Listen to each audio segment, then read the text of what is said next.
twabonye iminsi ibiri hari umunsi twabonye umunsi wo gupfamo nabonye kuruta umunsi wo kuvuka wowe uri ku ruhande ruvuga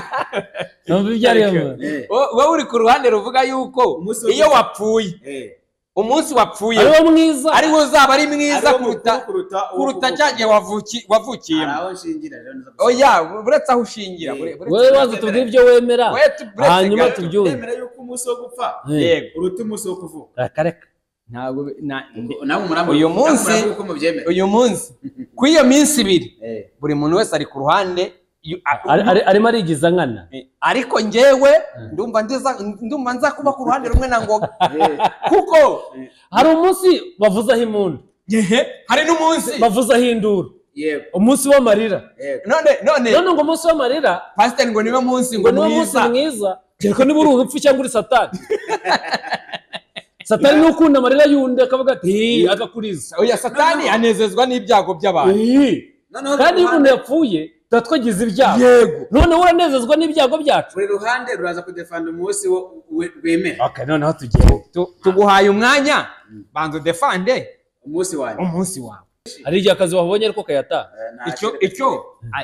icyo ngicyo emera nawe agukize hasi cyangwa ntabwo agukize hasi ese hari he nawe ntuzane za zindi wari urimo nawe ntazane urugero rw'ubuzi ndarwumva wamutumye ninde ni satani none satani umuhamagaye none kuri muvuga ngo hari igihe atajya ku Mana nanjye nibyo nshaka kumenya wowe murashaka ko duhindura ikiganiro oya ntabwo tugihindura none inyungu twavugaga umunsi mwiza kuruta uwundi ni ku muntu ni ku Mana ni ku kintu no kuba ariho turebera wowe mwaga muhombye umuntu ibyo birumvikana cyangwa se ni ku Mana ni ku muntu ndashaka ibi bintu bibiri bidutandukanyiriza ni ku Mana cyangwa ni ku muntu ni ku bantu umunsi mwiza uwo munsi uba mwiza ku bantu cyangwa uba mwiza ku Mana uwo mwiza ku Mana kuko Imana ihamagaye umuntu wayo hanyuma ku bantu uba mubi ariko ibyo ntabwo ngiye magaze ku ruhande rw'Imana magaze ku ruhande rw'abantu abantu rero niba barimo barira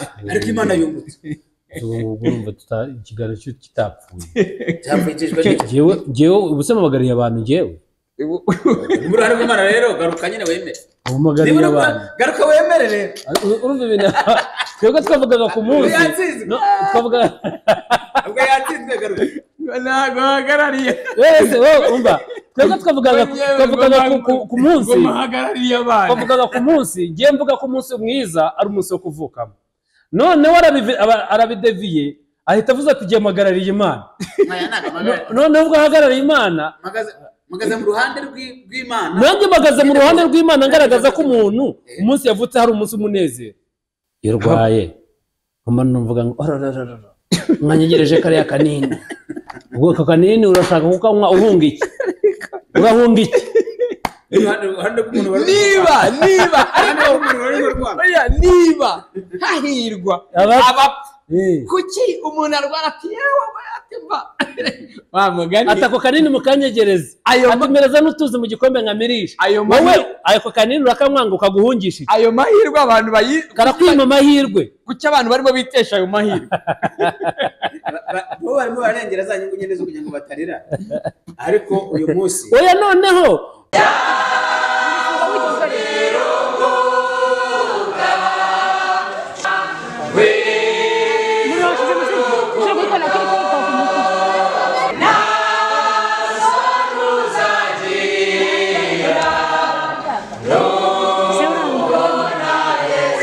turabakiriye bakunzi bagwiza urukundo TV aka kanya nanone kandi turashima Imana ko twongeye kugaragara kuri izi kamera icyubahiro kibi cy'Imana iteka ryose.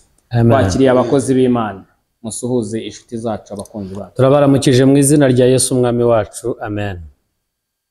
Imana bamugisha turabasuhuje Imana bamugisha. Amen. Uyu munsi nanone twongeye kugaragara tuje kongera kugira ngo tuganire twibukiranye iby'uru rugendo. Uyu munsi tuje kuganira ikiganiro kivuga ko nduzi wacecetse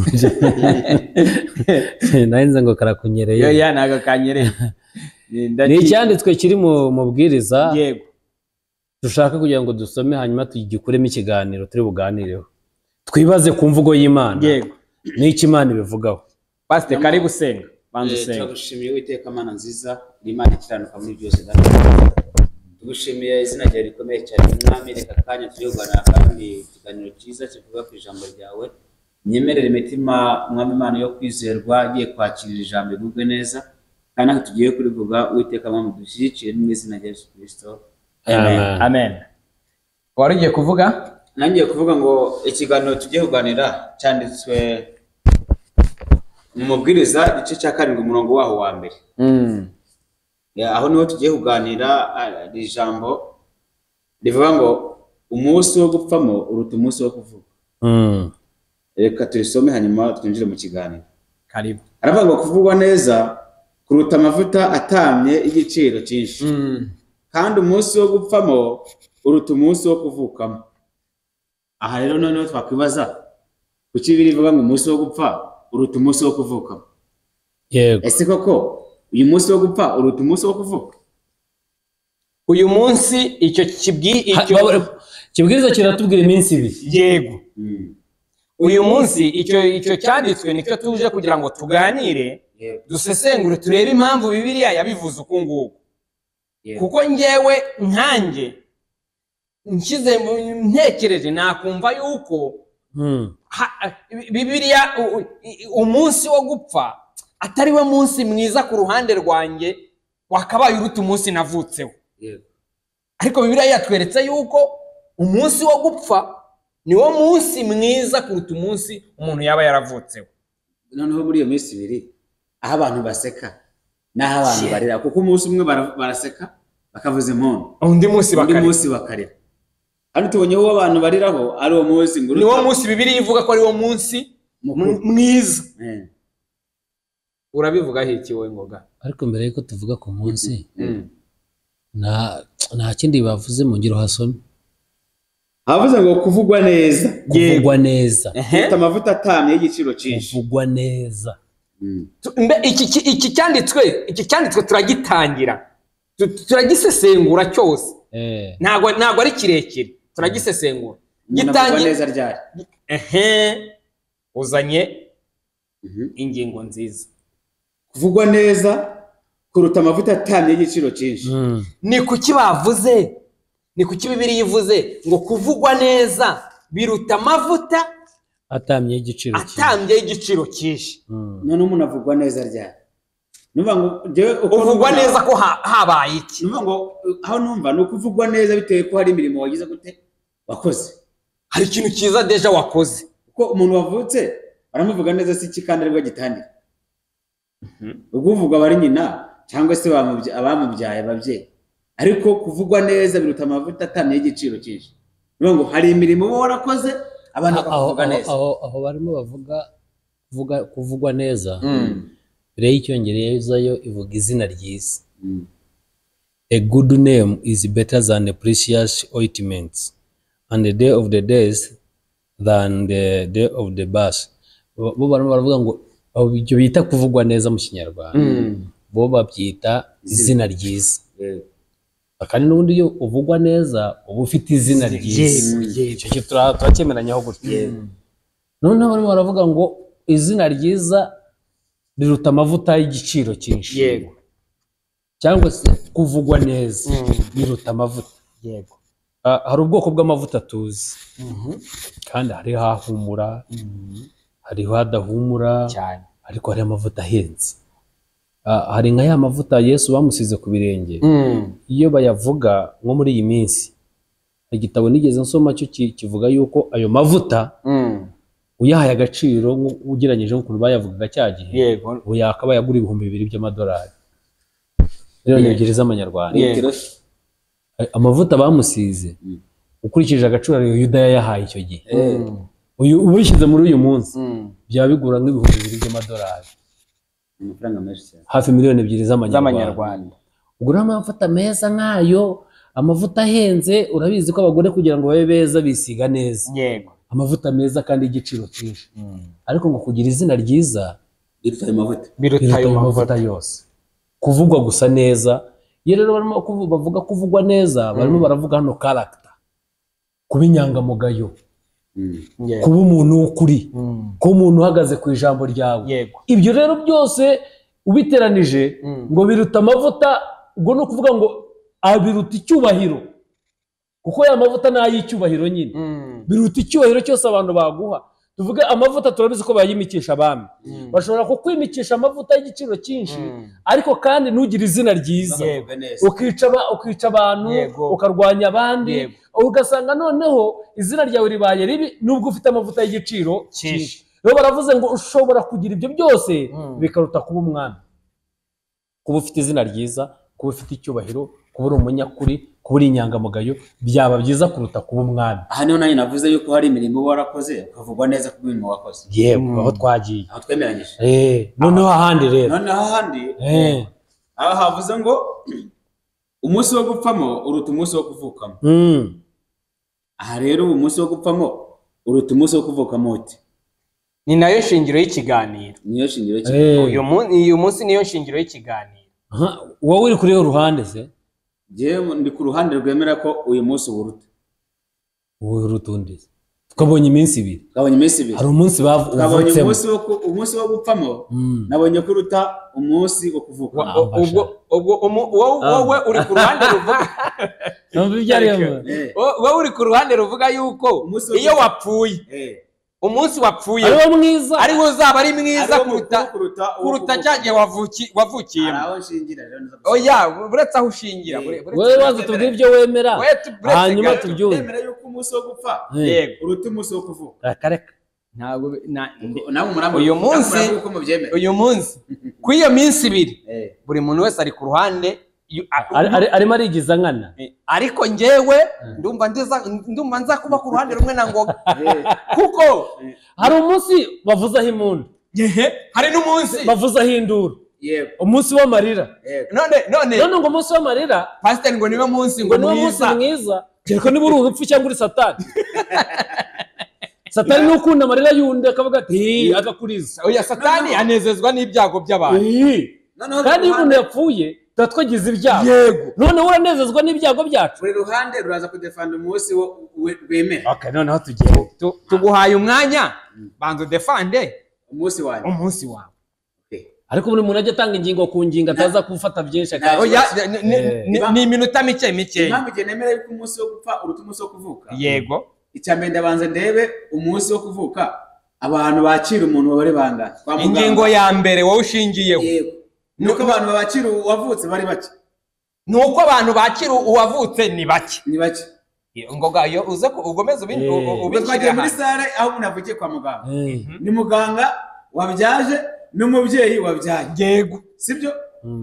Aha, noneho umunsi wo gupfa rero aba hari abantu bangana iki uwo munsi? Nibyo ndareba ko uyu munsi wo gupfa uruta umunsi wo kuvuka, kuko umunsi wo kuvuka umuntu yakirwa n'abantu bake, ariko umunsi wo gupfa agasezererwa n'abantu benshi. Nose umunsi mukuru n'uwo ugiye kumusubiza. Gasubiza ko ngako. Gasubiza ni numva gasubije mu buryo nanjye nari kugasubizamo. Nge ntacyo nkavugaho. Ibyo avuze turemeranijwe. Uruhande rumwe, si byose. Umunsi wo kuvuka ni muganga n'umubyeyi. N'umunsi wo gupfamo ni muganga n'umurwazi. Ubwo rero wowe rero wari uri ku murongo birangana, ariko hamwe umwe yasetse ahandi undi yarize. Kuko umunsi wo kuvuka muganga aragaterura akakubwira tubyaye umuhungu cyangwa se ubyaye umukobwa, akakaguhereza ukavuga ati Imana ushimwe, haleluya, tushimiye Imana, ukanezerwa. Noneho n'umurwaza yahatunguka ko n'uwagiye kubyara bafite umurwaza akatata nambugijemo n'umugabo, ariko barazivuza akagatira agahita akavuza impundu, agahita avuga agatanyaguza. Uwo munsi abantu banezerewe niwo munsi mubi urutwa n'umunsi abantu barimo kurira bose bigaragura. Oya, urakoze. Umva kandi hariyo umushubije igihe umwana avutse. Nashakaga kumumenyesha yuko ba bantu bakira umwana wavutse ni nabo bahagarara iyo umuntu yapfuye. Reka tubisobanure mu muco w'u Rwanda. Yego, umwana aravuka sibyo yego bagaca inkuna ku munsi wa munani bagaca inkuna ni ku munsi wa munani baca inkuna aho baca inkuna uwo munsi ngira ngo hanyuma nyuma y'umunsi umunani bakarya ubunyana bakita izina yego ubwo haba hari abantu ni umunsi mukuru abantu baje kwakira umwana iyo yose ivugwa ni iminsi mikuru ubu umwana kwita izina iminsi hagati ntabwo bayivuze ko ntabwo bavuze n'uwo bavuze umunsi wo kuvuka nyine umunsi wo kuvuka abantu twebwe twakira umwana umunani ugeze gute kandi turi ku munsi wo kuvuka uramaze mbikwereka umunsi wa munani nibwo umwana avutse mu muryango kuko nibwo ahabwa izina ku munsi wa nibwo tumwise umuntu rero nibwo avutse mu muryango niko yavutse n'igihe yavuye uwo munsi akisohoka mu nda y'umubyeyi ni umunsi wo gupfamo rero n'abantu baba bahari byose kimwe bajya gushyingura umunsi umuntu wapfuye niwo munsi bashyinguraho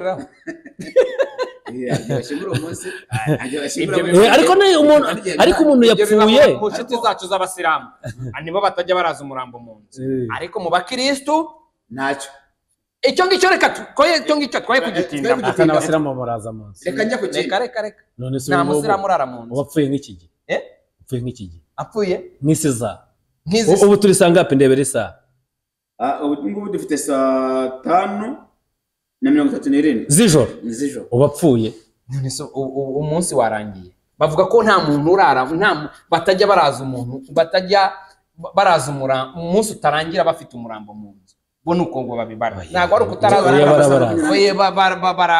oya ndabizi babara izuba bo barbara aya masaha agize umunsi urambeshye uzabibaze oya uyu nguyu bano basirikare bo muri Iran wa wundi yapfaga bakareka kumuhamba ngo babanze bihorere birashoboka ko bose nabaki ibintu nkubwira reka tugaruke wazabajije reka aho tuhawureke ngiye icyo ngicyo nanjye ndakizi ko ariko babigira muraza uruza pfuye saa 12 nimbi bari kura za nimugoroba ngo narara uri muri atudevi ufite inshuti zabo ndabizi neza uzazibaze cyangwa n'ubu ngubu nidusoza ikiganiro uzihamagare uzibaze batarimo kundindagiza noneho njye mfite ibimenyetso birenga kimwe bigaragaza ko uwo munsi uruta umunsi wo gupfa uruta umunsi wo kuvuka ariko ibya mbere twagikubise ishoti ibya mbere uremera yuko twagikubise ishoti twabikuye ubishanga ntabwo nabyemeye ariko ngo n'utabyemera ibyo ngo turwane ingingo zimwe zihura kuko icyo nemeye ni kimwe avuka ari kumwe na muganga n'umubyeyi yego yapfa akaba ari kumwe n'umurwaza na muganga icyo nicyo nemeye ubwo ni kimwe ibyo abantu byo reka tubyihorere ubukwe ntitwabushyizemo uko nabwo buba bufite abantu benshi n'urupfu gushyingura turaza kuhagera nyuma komeza rero indi ngingo ikibazo ni uko mfite ibimenyetso birenga kimwe ngaho za n'indi ngingo yego icya kabiri nemera ko umunsi wo gutangira akazi n'umunsi wo guhembwa umuntu yishima ku munsi ahembwe kuruta umunsi yagize gute atangiye akazi noneho iyo umuntu avutse rero tubare nk'umuntu utangiye akazi iyo ukwezi kurangiye bakamuhemba yishima kuruta umunsi yagatangiye ibyo byo murabyemera umunsi w'igihembo n'umunsi wo gutangira akazi ibi bintu birangana ntabwo ngiye mbyemera nawe utemera ni he umuntu yishima umunsi wo gutangira akazi kuruta umunsi wo guhembwa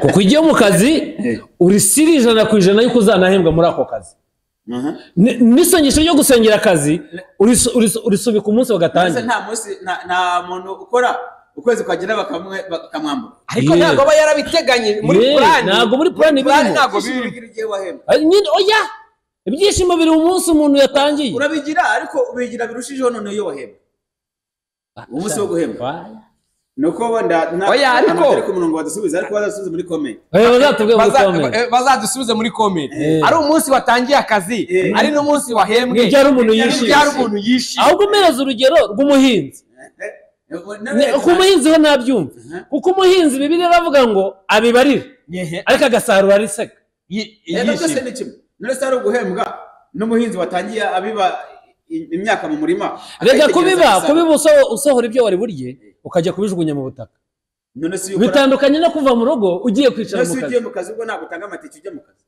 ariko hari igihe akazi ariko ukayata hari igihe akazi wabonye ariko ukayata icyo ngicyo emera nawe agukize hasi cyangwa ntabwo agukize hasi ese hari he nawe ntuzane za zindi wari urimo nawe ntazane urugero rw'ubuzi ndarwumva birasa oya ntabwo bisa kuko njyewe sohoye imbuto yayo mu ntunga nari buryo uwo munsi nyijugunye mu butaka yego ntabwo yijugunye ninkoze iki urayiribye ndayitabye ntacyo arayitabye ariko noneho undi nabonye akazi kamaye transport akazi karangaburira karamana na byandi by'akazi byose iyo katayiguhaye ugakuze ko nagara akazi ukanayibuza ko nagara akazi wabonye igice cy'akazi wabonye igice cy'akazi aho nanjye ndemera yuko wowe turi kumwe aho kuri ubwo aho ngaho kuri iyo ngingo ya kabiri tugisimbuke ariko sinyembe iyo ngingo ya kabiri ndemeye umunsi wo guhembwa uruta umunsi wo gutangira akazi birashoboka kuri bamwe na bamwe kuri mwebwe nyine oya kuri bamwe na bamwe reka twemere ko bishoboka kuri bamwe na bamwe umuntu ashobora kwishima ari uko yahembwe undi akishimira akishima yuko yatangiye akazi kuko n'ubundi iyo utangiye akazi byanga uzahembwa namwe rero kuko maze kuvuga ebyiri nabuze twizime mu magambo namwe mugiye kuvuga impamvu mudefanda umunsi wo kuvuka kari uruta umunsi wo gupfa ngoga hanyuma nimara kuvuga nanjye ndaza kongeraho ngoga rero ubwo nawe reka defanda umunsi wo kuvuka ko ari we munsi mwiza kuruta umunsi wo gupfa yego none umunsi bavuzaho impundu umunsi bavuzaho induru ibyo nyine nibyisobanuye ubwo we nta kindi urenzaho ubuse warenzaho iki iyo ni ingingo ya mbere umunsi abantu bavuza impundu yego ni umunezero yego n'umunsi abantu bavuzaho induru ni umubabaro ubwo umunsi mwiza urivuza igihe kandi nanjye iyo ni ingingo imwe guhiya kabiri se nkomeze cyangwa nushaka naga nijoro nazibona oya muheye indi ya kabiri umunsi umuryango wagutse ni umunsi umuntu yavutsemo n'umunsi umuryango wahombye ni umunsi umuntu yapfuye umuryango urimo guzima yego kwizo ngingo umunsi umuryango urimo kwaguka n'umunsi umuryango urimo kuzima n'uhe munsi mwiza ku muryango none ngewe rero ko ibyo ngibyo izo ngingo ebyiri ngo gavuze ntabwo oya nakubwiye ngo ngewe ndi ku ruhande rwa uri buze wayoboye ikiganiro araza kumva ingingo zikomveka neza ajyana nazo yego nk'imu ngingo ebyiri ntabwo turasoza turacyari hanze ebyiri watanze iya kabiri yankomvetse rero ngo giza atanze zose genda zumva kuko urumva zose ziragukomvera ubwo ni bibiri kuri kimwe urumva ngoga aravuze ngo umunsi umuntu yavutse aba yaguye umuryango umunsi umuntu yapfuye umuryango ubuhombye si n'umuryango wonyine ngoga n'igihugu kirahombye n'isi ubwayo irahombye kuko uwo muntu yari kuzaba uw'agaciro ntituzi agaciro yari afite yari kuzagira sosiyete iya kabiri ntabwo nyemera iya mbere yo ndayumva kuko umuntu arimo ararira undi yasetse yego amarira no guseka urumva hari ukuntu biri bivugaho ndaza kubivugaho nabwo nyuma gatoya ubundi biravuga ngo kujya mu rugo rurimo amarira biruta kujya mu rugo rurimo imborogo biruta kujya mu rugo rurimo iki ibyishimo umva kandi biriya ni kivuga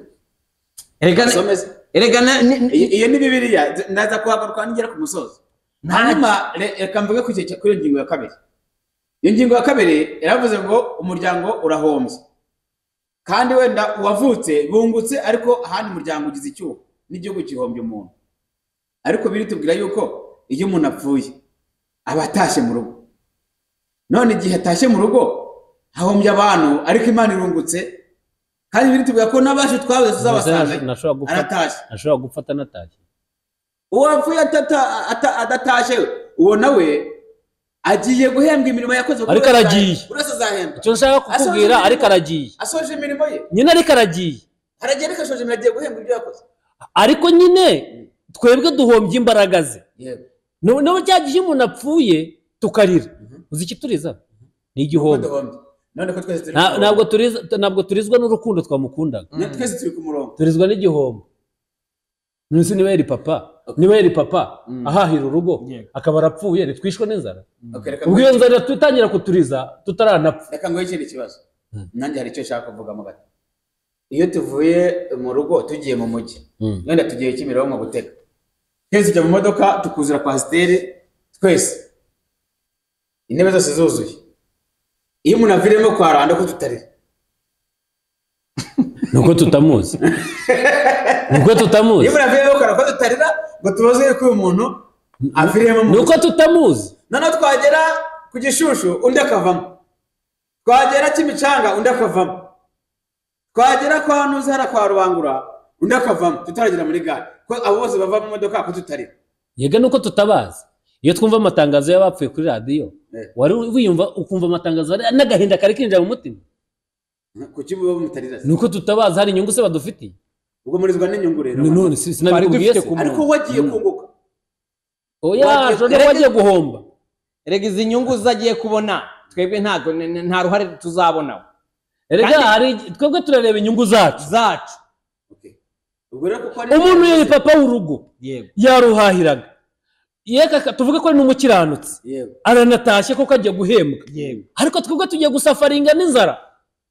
Muri miravuze. Twebwe rero turababazwa n'inyungu ze ajyanye. N'inyungu twari tumufiteho. Ajyanye. Amashuri yize nawe wasigiye diplome akazi ke nawe wagasigiye arigendeye gusa gutyo cyane. Ubwo rero twebwe turarizwa nuko inyungu ya twari tumufiteho zigiye. Ibyo birimo birumvikana hano mu isi. None ubwo urumva rero impamvu turira turahombye. Murahombye mwebwe nk'abantu. Ariko Imana irungutse kuko icyo uyu muntu wayo akazi katarangiye. Erega hari igihe umuntu aba ari n'umupagani niyo Mana atayigiye. Ega nawe yarayikoreye. Niba ari Satani nawe yarayikoreye. None se ubwarungutse bwo? Imana bwirungutse. Nawe aratashye. Oya atashye hese. Ega waza mu kwisi. Ariko rero waza mu kwisi. Ari ibintu waje gukora. Ariko jewe aho ngaho kuvuga ngo niba ari na Satani ngo arungutse nubundi yagiye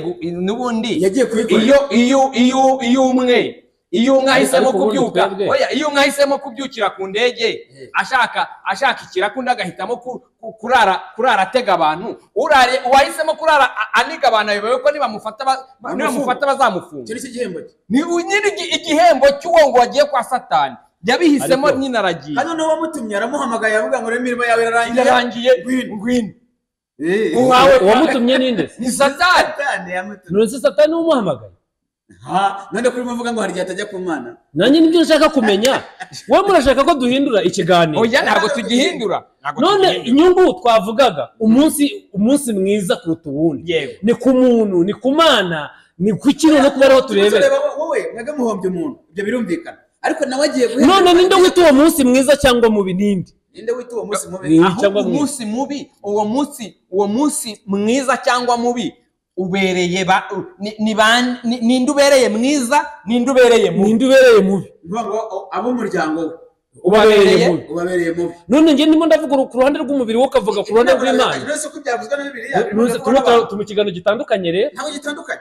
Bibiliya irimo irabivuga ntabwo byarimo bivugwa n'abantu. Kuko Bibiliya irimo ihamiriza ivuga ngo umunsi wo gupfamo uruta umunsi wo kuvukamo. Ntago ari abantu babivuze. Kuko uwo muntu ariko umunsi dukora anniversaire n'uwuhe? Iki? Umunsi dukora anniversaire. Korwa n'Imana cyangwa korwa n'abantu. Umva ikiganiro yagihinduye. Twatangiye twebwe turi ku ruhande rw'abantu. None urabihinduye ugeze ku ruhande rw'Imana. Turimo twarije muri Bibiliya cy'ijambo ry'Imana rivuga. Bibiliya niyo yatanga tuvuge ko iri jambo rifashe itangazo. Rivuye mu ijuru. Kuko twega abantu turiteurije turimo turajya turamwa nta kibazo. Tugiye twumva abandi twanabyaye. Don't twumva itangazo rivuga ngo umunsi wo gupfa uruta umunsi wo kuvukamo. Iryo tangazo ko rivuye mu ijuru turarihindura hiki? Ese turebere hamwe nibyo turimo tureba none. Turimo turabangura noneho impamvu ari byo. Ni impamvu mpagaze kuri icyo kintu. Impamvu ari byo nuko umuntu Imana yamutumye mu isi gukora imirimo arayirangije iramuhamagaye agiye guhembwa. None reka turebe umuntu arangiza imirimo umuntu wese. None niba ari ku Mana rero reka turebe umuntu arangiza imirimo ryari. Nta kibazo. Umuntu arangiza imirimo ryari. Ariko kuko abikuye mu bantu abishyize ku Mana. Ubwo abishyize ku Mana ngo umunsi wo gupfa muruta umunsi wo kuvukamo nabwo reka tujye kuri iyo Mana tugenzure umuntu arangiza imirimo ye ryari. Igihe Imana imuhamagaye. Bibiliya ivuga ngo iminsi yo kurama k'umuntu ni imyaka 70. Ubwo rero utagejeje 70 ntabwo waramye imirimo nuyirangije wacicishije. Numvaga turi bubanze nkuko Ngoga yarabivuze numvaga turi bubanze kureba ku ruhande rw'abantu kuko ari cyanditse twakuye muri Bibiliya tukaza kureba impamvu Bibiliya yanditse gutya. Bibiliya iyo yandika Bibiliya yo irimo ivuga ngira ngo ntago birimo ivuga ku ruhande rw'abantu ibirimo ivuga ku ruhande rw'Imana cyane. Iyo Bibiliya ivuga ku ruhande rw'Imana kuko iramutse itavuga ku ruhande rw'Imana abantu twaba duhombye iyo umuntu yapfuye tukunguka iyo umuntu yavutse. Bibiliya ivuze ngo kudakurikiza imigambi y'ababi ntugende mu nzira z'abanyabyaha.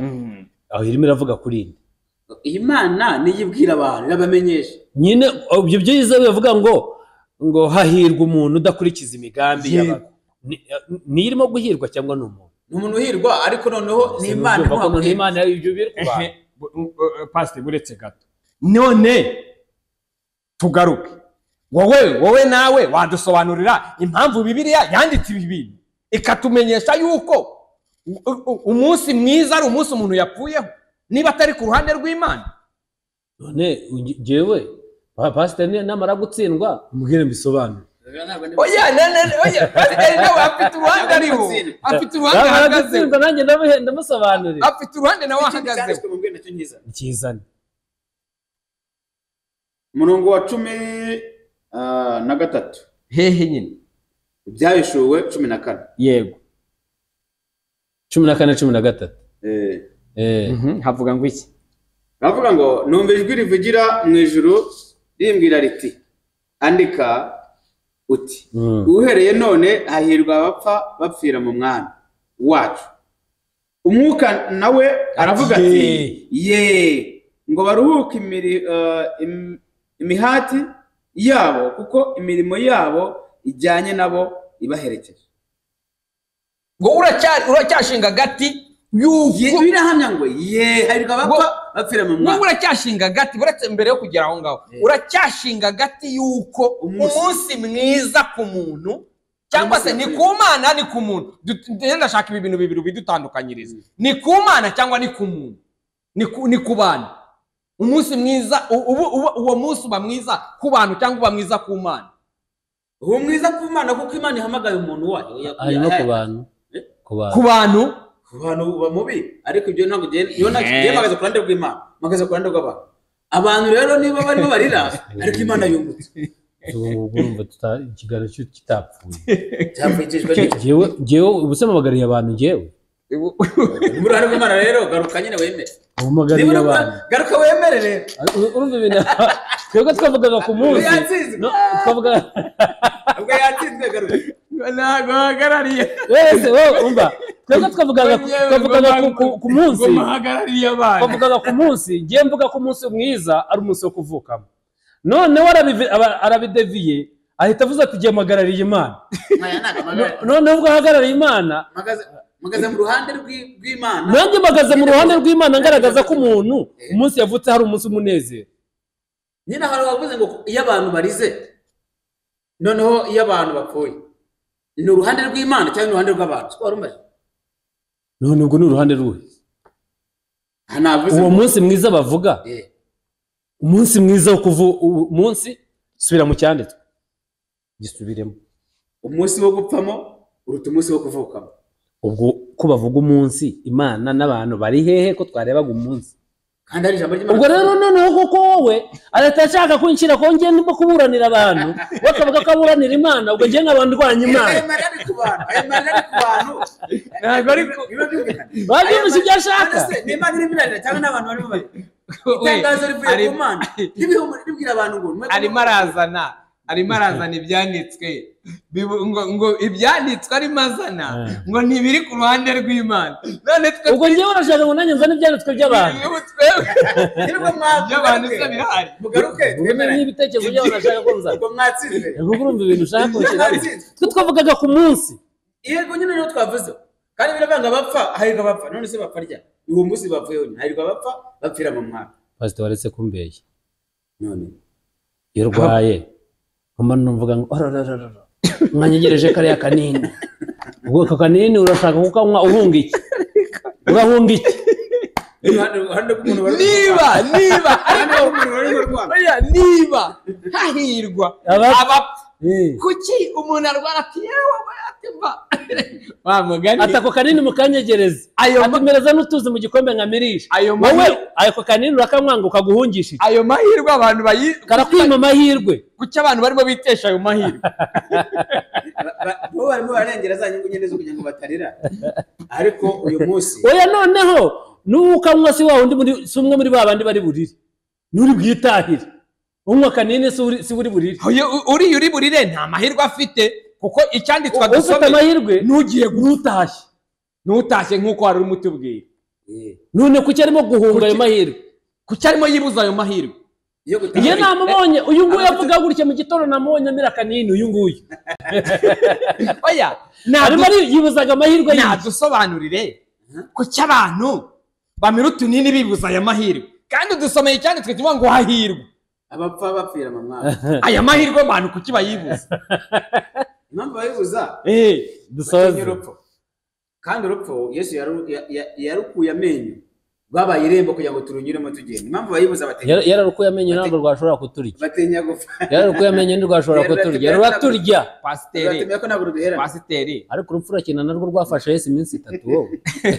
iki ngiki cyo kukidusobanura byamugora impamvu abantu bibuza aya mahirwe akantu kaza kaberekeza muri ya mahirwe bagashaka kurwana nako kugira ngo bagahunga iki ngiki ntabwo yakidusobanura tutanga umukoro rero muri comment ese ko ku munsi wo gupfa uruta umunsi wo kuvukaho bazadusubiza ntibabishyire muri comment umunsi wo gupfa n'umunsi wo kuvukaho umunsi mwiza kuri wowe ni uwu ariko murashaka gusoza murashaka guhita dusoza ndumva tutaba ngoga ngenda ashaka kubaza ngo ni kuki oya wemeye ikibazo nyihorere bose yaramvugira ni kuki dusoza mu minota mike na pasiteri wenda baza kugira akantu yongeraho ni kuki Bibiliya yavuze aya magambo kugira ngo abantu batutaza gusoreza mu ntuza ngo abantu mu mahane yego ni kuki Bibiliya yavuze aya magambo ni ukuri yego ibintu byose Bibiliya ivuga biba ari ukuri yego naho ko kuri kwayo kwaba kutubangamiye twebwe nk'abantu yego Bibiliya rero yavuze ngo umunsi wo gupfamo uruta umunsi wo kuvukamo correct ndemeranya nayo 100%. Yego ko uwo munsi uruta wo kuvukamo uti hwaye yes kuyibere kirero iyo uvuka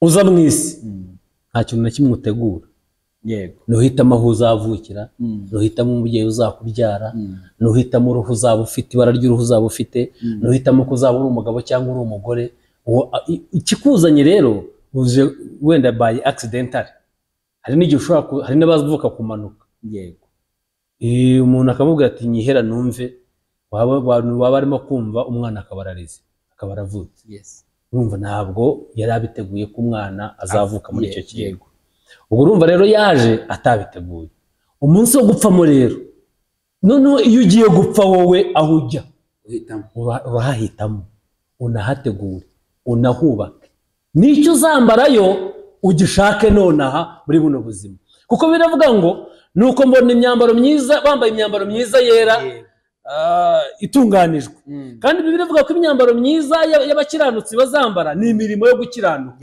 byahishuwe 19:8 ni ukuvuga ngo rero aho ujya umunsi wo gupfamo uruta umunsi wo kuvukamo kubera ko aho ujya wahateguye warabategura ariyo mirimo yego n'abaherekeza nabo ukabategura ibyo uzambara ukabitegura uko uzabaho ukabitegura mbona rero uwo munsi ushobora kuburuta wowe wavutsemo kuko uvuka ntacyo wateguye wavutse kuri nyoko w'indaya kandi urashaka kuvuga kuri nyoko uri minisitiri cyangwa ari perezida yego ubwo urumva ko kuvuka ni wateguye wisanze hano wowe warazanywe n'umubyeyi mwiza cyangwa warazanywe n'ingegeri ikaguta no muri borodire ariko warahisanze tu ariko aho ujya noneho biri mu kiganza cyawe niyo mpamvu rero aho ujya haba heza umunsi wo kugenda waba ari mwiza kuruta umunsi wo kuza naho hari ako kantu uvuze ko niyo wakwisanga waravukiye mu muryango mwiza iyo wicaye muri uwo muryango ubona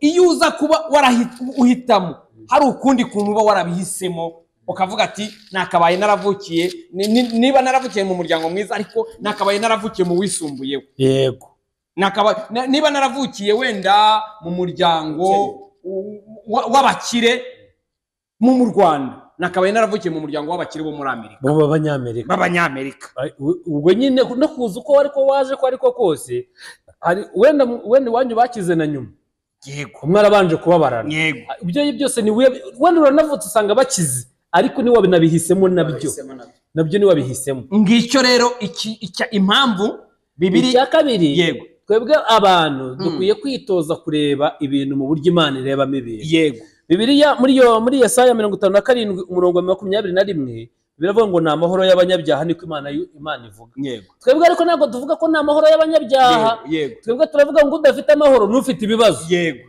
Ni wa wundi wapfushije. Nyuma ko twebwe tuvuga ngo ufite amahoro nako ufite ibibazo ni wa wundi wabuze amahoro. Yego. Ibibazo niwe wabuze amahoro. Kandi Bibiliya ikabona ko wapfushije ahubwo we afite amahoro, ahubwo uwabuze amahoro ari umunyabyaha. Yego. Twebwe rero hari ikinyabyaha cy'igikire tuvuga ko gifite amahoro kiguwe neza. Icyo rero Bibiliya ivuga ko nta mahoro gifite. Noneho wa mukene banasohoye mu nzu ariko ukijijwe, Bibiliya ikavuga ko afite amahoro. Yego. Ni ukuvuga ngo Imana rero ireba ibintu mu buryo twebwe tutarebamo. Nk'abarokore dukwiye kwiga kureba ibintu mu buryo Imana ibirebamo. Bireba ngo umukene ugenda ari inyangamugayo, aruta ikigenge naho cyaba ari igikire. Aho turumvikana rwose. Imana ibaha umugisha. Noneho twasoza rwose kubera yuko numbi nagira ngo tutaza gusoreza kuriya twari abantu bwacu tutareba mu buryo bw'Imana. Yego. Nitwe tubona ko umunsi wo kuvuka ari wo mwiza, tukanawufeta. Ariko ntabwo twigeze tubona umukozi w'Imana n'umwe muri Bibiliya wakoze anniversaire y'umunsi yavutseho. Abarokore badukurikiye cyangwa abakristo badukurikiye bumva iki kintu, anniversaire irimo muri Bibiliya, ariko abakoze anniversaire bari abanyabyaha. Nta mukozi w'Imana nta uhari. Nenda tuzakora ikiganiro ariko twigeze tugikoraho, ariko n'ubu mara nibaza ni kuki abarokore ibyadutse byose dwadukana nabyo. Dusoze. Shalom. Uwiteka Imana bagire neza. Amen.